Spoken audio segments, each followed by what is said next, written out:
আসসালামু আলাইকুম, সবাই কেমন আছেন? আলহামদুলিল্লাহ, আমরাও সবাই ভালো আছি। আজকে আবার আপনাদের মাঝে চলে আসলাম। আজকে ছেলেকে তাড়াতাড়ি করে রেডি করে ওকে মাদ্রাসায় পাঠিয়ে দিলাম। এদিকে ওর আব্বু গেছে বাজারে বাজার করতে। তো এই ফাঁকে আমি চিন্তা করলাম একটু বারান্দায় আসি, কারণ হচ্ছে বারান্দায় আসা হয় না আমার সামনেই বিল্ডিং হচ্ছে, বাসার সামনে, তো এর জন্য আর বারান্দায় আসা হয় না। তো এই যে ওনারা কাজ করতেছে এখানে, এখানে অনেক মানুষজন থাকে, এর জন্য মানে আসতে পারি না। আর আমার বারান্দাটা আমার খুব পছন্দ ছিল, অনেক ভালো লাগতো এখানে আমার বিকেলে বসে থাকতে।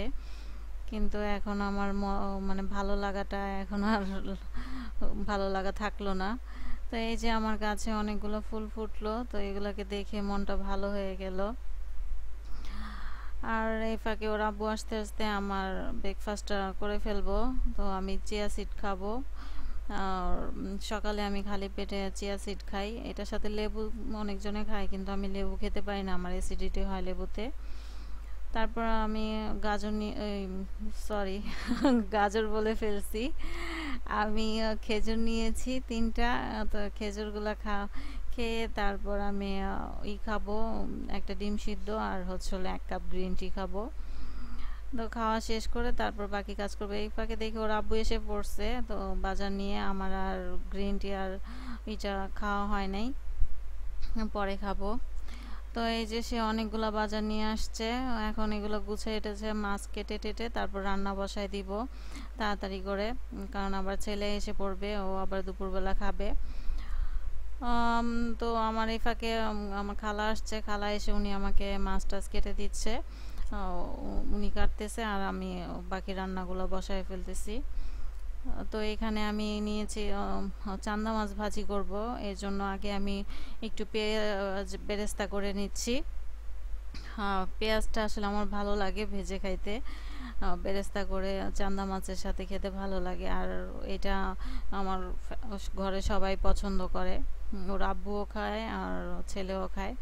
তো এর জন্য আসলে বেশি করেই নিয়েছি। তো এই তো ভাজা শেষ হয়ে গেছে, এখন আমি চান্দা মাছটা ভেজে ফেলবো। আর এই ফাঁকে হচ্ছে হলো খাওয়ার অনেকগুলো মাছ কাটা শেষ হয়ে গেছে, তো সে ধোয়া পাকলি করে চলে গেছে। তো এদিকে আমিও ফাঁকে আমার ডিম সিদ্ধটা খেয়ে ফেলছি, আর হচ্ছে হলো গ্রিন টিটাও খেয়ে ফেলছি, এটা আর দেখানো হয় নাই। তো আমার মাছ ভাজা দিয়ে দিলাম চুলায়, মাছ ভাজা হোক। এ ফাঁকে আমি আবার ওর আব্বুর জন্য করব। সে চিংড়ির ঝাল খাবে, এটা আসলে নোয়াখালীর মানুষের দের পছন্দ, কিন্তু আমি জানি না কে কিভাবে খায়। আমি আমার শ্বশুর বাড়ি দেখেছি তারা খায়, তারা অবশ্য এটাকে মলাই মাছ দিয়ে খায়। আমি এটা ভিন্নতা করেছি, সেটা হচ্ছে আমি এটা চিংড়ি মাছ দিয়ে করেছি। তো এতগুলো কাঁচামরিচ ভেজে তারপরে এগুলাকে সব ব্লেন্ডার করে তারপর এটাকে রান্না করে। তো সেটাই আজকে আপনাদের সাথে একটু শেয়ার করব যে কিভাবে ওনারা রান্না করে। তো ওনাদের থেকে এটা আমি শিখছি, আমার শ্বশুরবাড়ির মানুষের থেকে। তো এই ফাঁকে আমার চান্দা মাছগুলো ভাজা হচ্ছে। আর এদিক দিয়ে ওর আব্বু বলতেছে যে তার ক্ষুধা লাগছে, তো তারে আমি তাড়াতাড়ি করে মুড়ি বানিয়ে দিলাম। তো সে ফাঁকে মুড়ি টুড়ি খেয়ে ফেললো। তো এই তো আমার চান্দা মাছগুলো এখনো ভাজা হয়নি, সে ভাজাই হচ্ছে। আর আমার এক পাশের চুলাতে আগুন বেশি, আরেক পাশের চুলাতে আগুন কম। তো এই যে লাস্টের দিকে আমার ভাজা হয়ে গেছে, তো এটার সাথে আমি আবার কাঁচামরিচ দিছি। আমি বেরেস্তাটাকে কড়াইতেই রেখে দিছি, কারণ হচ্ছে তাহলে মচমচ থাকবে, এর জন্য। তো এই যে চিংড়ি মাছ ভাজতেছি, ও এটা হচ্ছে ওর আব্বু খাবে, এটা আমরা খাবো না, আমিও খাবো না, আমার ছেলেও খাবে না। আমরা দুইজনে চান্দা মাছ দিয়ে ভাত খাবো, আর কালকে তরকারি আছে ওইটা দিয়েই আমরা খেয়ে নেব। তো এই যে এতগুলো মরিচ, এগুলো ভাজবো, এগুলো ভেজে তারপরে এগুলাকে ভালো করে একটু ভাজতে হবে।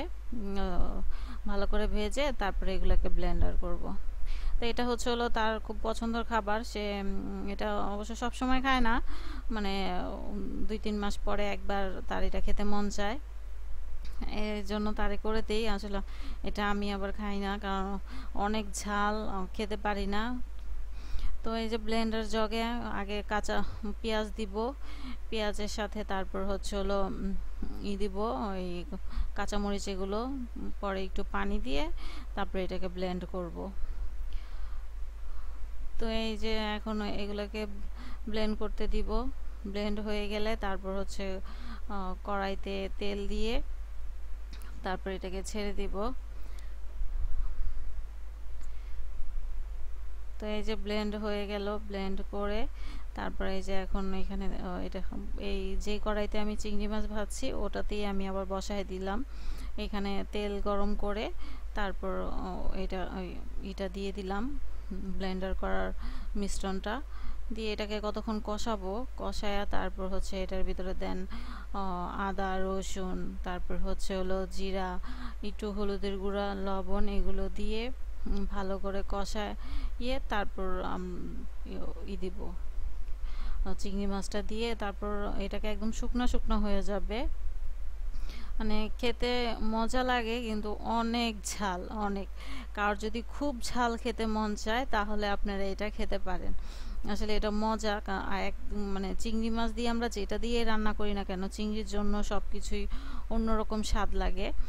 তো চিংড়ি মাছটা আসলে অনেক মজার একটা মাছ, তো আপনারাও এটা ট্রাই করে খেতে পারেন। কারণ আবার বেশি খাওয়া যাবে না, কারণ হচ্ছে পেটের সমস্যা হতে পারে। তো এটা অবশ্য আমি যদিও আমার খুব খেতে মন চায় তাহলে আমি 2-3টা চিংড়ি মাছ নিয়ে শুধু ভাতের সাথে একটু ডলা দিয়ে তারপর খেয়ে ফেলি। আমি হচ্ছে বেশি এটার ঝোলটাও মানে এই ইয়ের মিশ্রণটাও নেই না, মরিচের মিশ্রণটাও নেই না, শুধু চিংড়ি মাছটা যতটুকু ঢোলে খাই ওটাতেই অনেক ঝাল, প্রচুর ঝাল এই তরকারিটা। তো যারা মানে আমার হাজবেন্ডের মতো এত ঝাল খেতে পারেন তারা খেয়ে ট্রাই করতে পারেন, নিশ্চয়ই আপনাদের কাছে ভালো লাগতেও পারে, আমি জানি না। আর যারা নোয়াখালীর মানুষরা আছেন তারা যদি কেউ খেয়ে থাকেন তাহলে আমাকে কমেন্ট বক্সে জানাবেন যে আপনাদের কাছে কেমন লাগলো। আজকে অবশ্য মানে কোটাকাটি এটা সেটা করতে করতে টায়ার্ড হয়ে গেছি, এখন আর মানে আর কোনো ভিডিও করতেছি না, তো আমি এখানেই শেষ করে ফেলবো আজকের ভিডিওটা। তো এই যে এটার হচ্ছে মানে কষানো করে একদম হচ্ছে শুকায় ফেলছি, মানে তেল উপরে নিয়ে এসে পড়ছি। এখন এটাকে একটু ধনেপাতা দিয়ে তারপর আমি একটু নাড়াচাড়া করে তারপর নামিয়ে ফেলবো। তো আজকের ব্লগটা কার কেমন লাগলো জানাবেন, আর সবাই ভালো থাকবেন। আসসালামু আলাইকুম।